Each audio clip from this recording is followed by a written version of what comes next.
Perkenalkan, nama saya Imade Desta Jemna, NIM 051.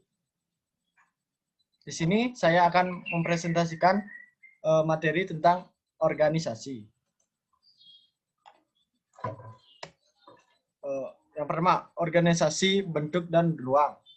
Bangunan memiliki sebuah ruang yang menyendiri. Biasanya bangunan ini terdiri dari sejumlah ruang yang terhubung satu sama lain melalui fungsi, kedekatan, atau jalur pergerakannya. Ruang pada suatu bangunan dapat dihubungkan agar menjadi pola-pola bentuk agar menjadi rapi dan teratur.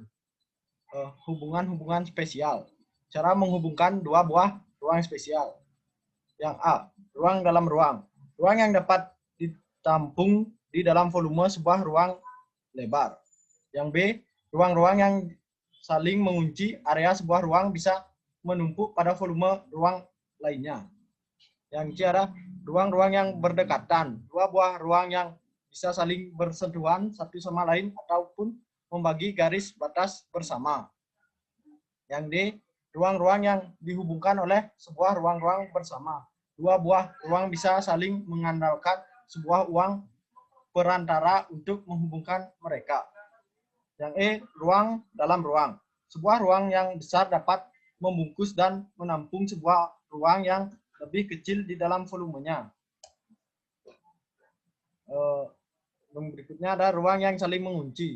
Hubungan spesial yang saling mengunci dihasilkan melalui penumpukan dua buah area spesial serta munculnya zona ruang yang dibagi.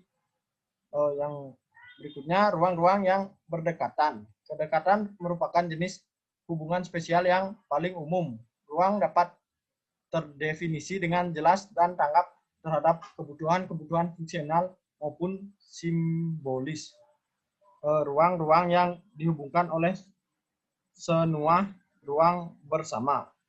Dua buah ruang yang terpisah dapat dihubungkan atau dikaitkan satu sama lain oleh sebuah ruang ketiga sebagai perantaranya. Bentuknya organisasi spasial. Dalam sebuah program bangunan yang keras, biasanya terdapat kebutuhan-kebutuhan akan beragam jenis ruang. Mungkin ada kebutuhan akan ruang yang pertama, memiliki fungsi-fungsi khusus untuk membutuhkan bentuk-bentuk yang khusus. Yang kedua adalah fleksibel dalam penggunaan dan dapat bebas dimanipulasi.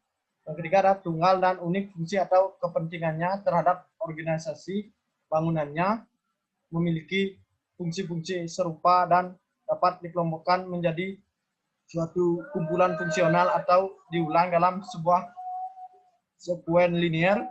Yang berikutnya membutuhkan paparan-paparan eksterior terhadap cahaya, ventilasi, pemandangan, atau akses ke ruang-ruang luar. Berikutnya harus terpisah demi menjaga privasi. Dan juga harus mudah diakses. Dan selanjutnya, organisasi terpusat. Suatu ruang sentral dan dominan yang dikelilingi oleh sejumlah ruang sekunder yang dikelompokkan. Yang berikutnya ada organisasi radial. Sebuah ruang terpusat yang menjadi sentral organisasi linear, ruang yang memanjang dengan cara radial. Selanjutnya, organisasi terstruktur. Ruang-ruang yang dikelompokkan melalui kedekatan atau pembagian suatu tanda pengenal atau hubungan visual bersama. Selanjutnya ada organisasi linear. Sebuah sekuen linear ruang-ruang yang berulang. Ada organisasi grid. Ruang-ruang yang diorganisasi di dalam area sebuah grid struktur atau rangka kerja tiga dimensi lainnya. Sekian presentasi dari saya. Terima kasih.